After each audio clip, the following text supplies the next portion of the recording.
এবং আমি মনে করি যে বাকিরা তো ছোটখাটো খেলোয়াড়, আমাদের নেত্রী আমাদের দিদি হচ্ছেন কোচ। কাজে খেলোয়াড় হতেই পারে কোনো মানুষ, কিন্তু কোচ কোচই হতে হয়। আমি বলি যে রাজনৈতিকভাবে যারা মমতাদির সাথে লড়াই করছে, তারা যেই স্কুলে, যে রাজনৈতিক স্কুলে পঠন পাঠন করে, মমতা বন্দ্যোপাধ্যায় সেই রাজনৈতিক স্কুলের হেডমিস্ট্রেস।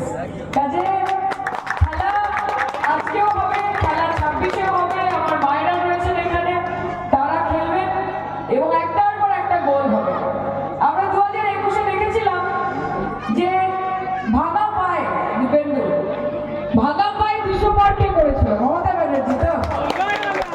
তো এবার তো পায়ে ভাঙা নেই, এবার তো জোড়া। তাহলে এবার যে কি হবে আমি জানি না। 250 পার বলেছে। তা আমরা যাদের বিরোধিতা করি তারা আগে নম্বর দিত, তারা বলতো আপনি বার 200 পার। এবার থেকে বলছে না, এবার নম্বর বলছি না, এবার